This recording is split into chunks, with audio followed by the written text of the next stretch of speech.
Olá, hoje é sábado 9 de maio de 2020 e eu estava aqui me preparando para falar do churrasco quando me lembrei que tem que mandar um abraço para o Harry Charrier, lá de Campina Grande. Só em Campina Grande pode aparecer um sobrenome assim, um nome, um prenome e um sobrenome assim tão sofisticado, né? Harry Charrier. Vamos lá, vai lá, Harry. Então, dá um abração no teu pai. Eu estava me preparando para falar do churrasco. Bolsonaro convocou um churrasco para comemorar o aniversário do filho primogênito. Flávio, aquele que tem ali um inquérito sobre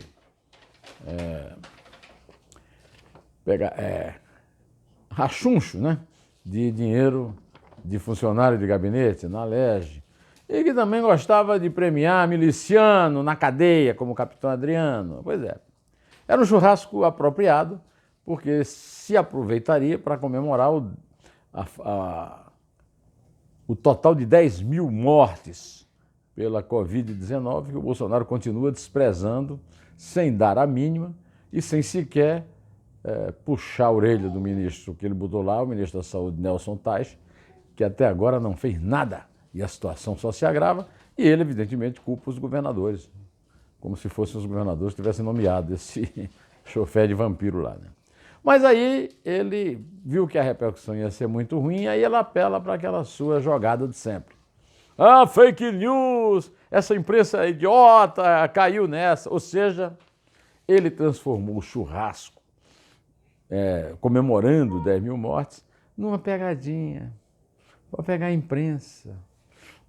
Assim como se ele estivesse se candidatando a humorista na TV Record, né, que vai indicar lá o substituto da Regina Duarte na Secretaria de Cultura. Eu vou chegar lá até o fim do vídeo, né?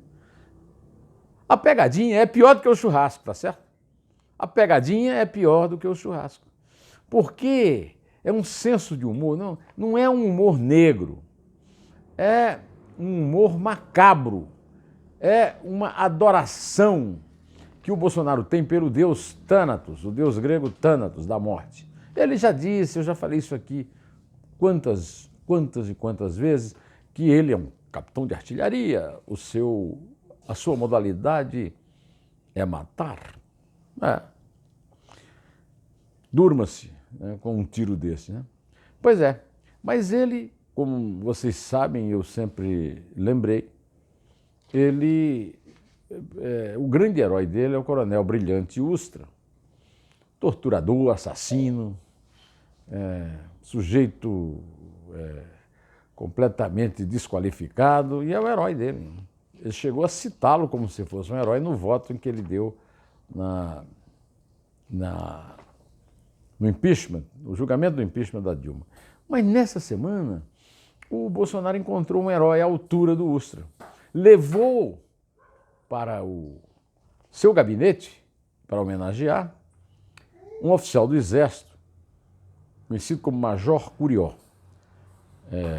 Sebastião Rodrigues de Moura, um tenente-coronel, né, que foi o grande empreendedor do garimpo de Serra Pelada, ocasião em que eu fui a Serra Pelada fazer uma reportagem para o Jornal do Brasil e o encontrei lá.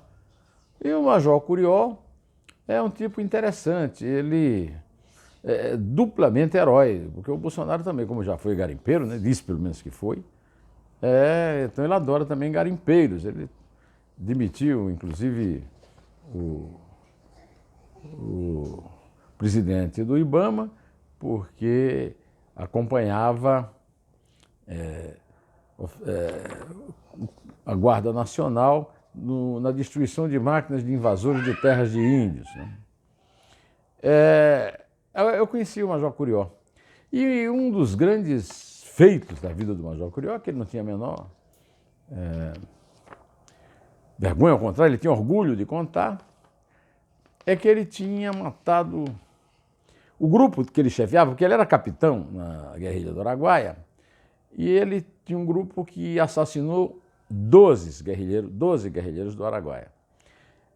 ele fez questão de assassinar 5, e ele contava isso assim, sabe, aquela rodada de chimarrão e tal, na boa, né?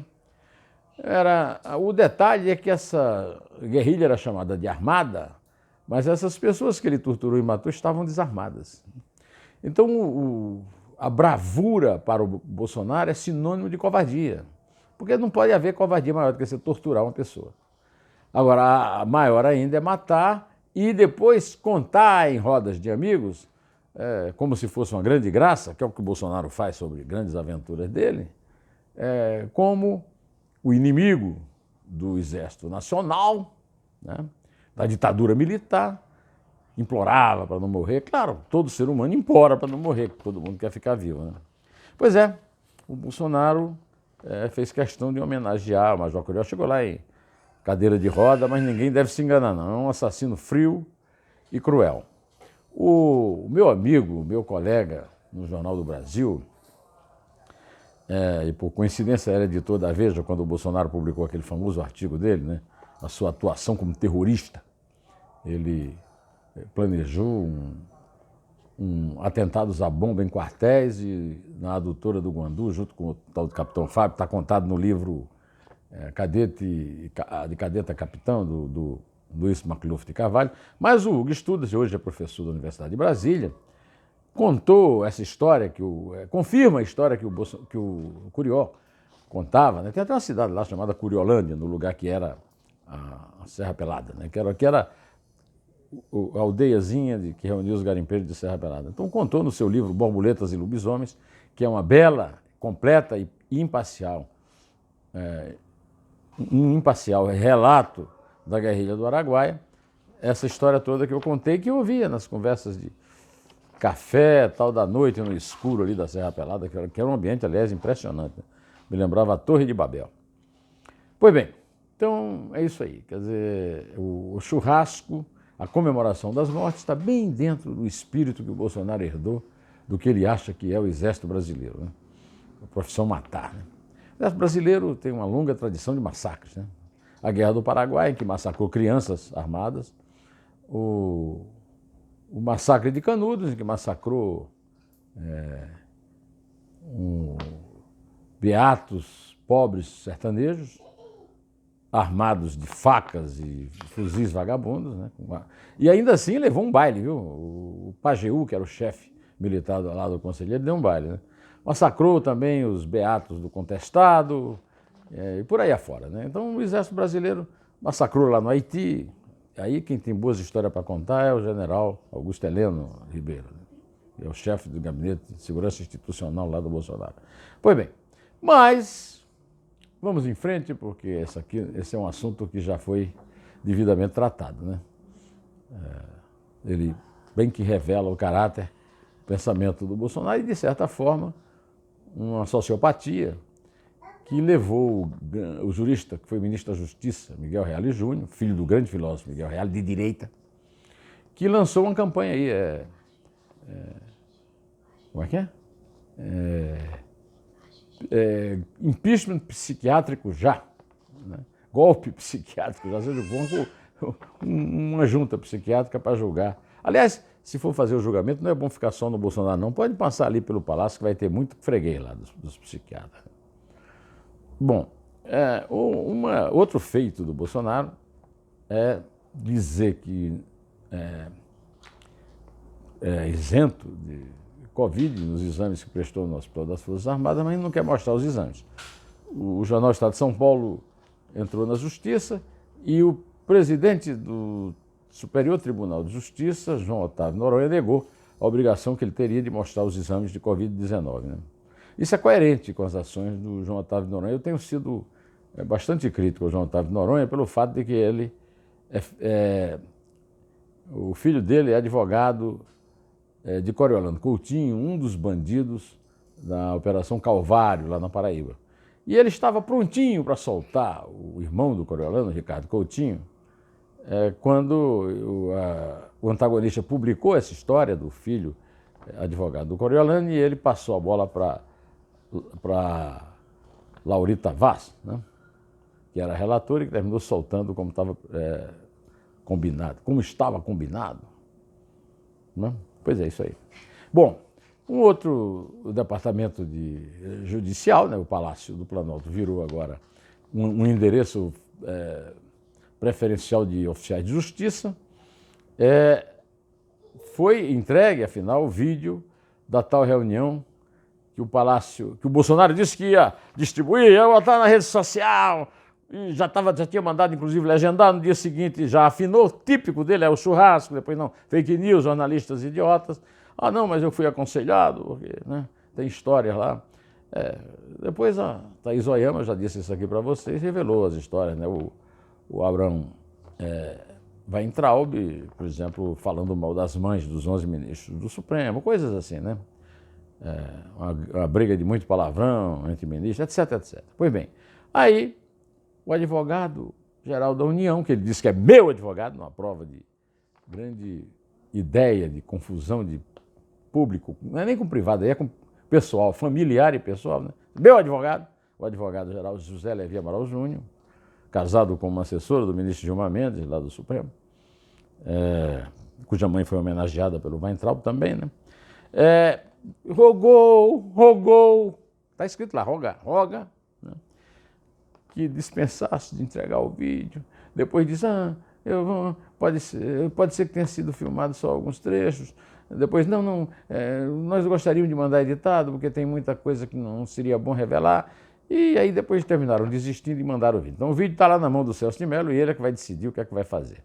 Já pediu, inclusive, um parecer do Augusto Aras, do Procurador-Geral da União. Bom, nesse momento, circula nas redes sociais uma imagem do Roberto Jefferson armado. O Roberto Jefferson, para quem não sabe, é um dos maiores colecionadores de armas do Brasil. Advogado bastante competente de grupos de traficantes na Baixada Fluminense e grande colecionador de armas, então apareceu com a arma para dizer que vai entrar no autogolpe de Jair Bolsonaro, né? Mas não, o Roberto Jefferson, além de corrupto condenado, né, no mensalão, antes do Petrolão, ele também é alcaguete. O alcaguete é uma atividade, o delator, o dedo duro, né? É uma atividade desprezada nas quadrilhas, em todas as rodas sociais, mas o Bolsonaro hoje tem o grande líder espiritual dele, é o Roberto Jefferson, só que já está contado que o Eduardo Bolsonaro viveu em Brasília, estudando na Universidade Federal do Rio de Janeiro, às custas do contribuinte no gabinete do PTB, né?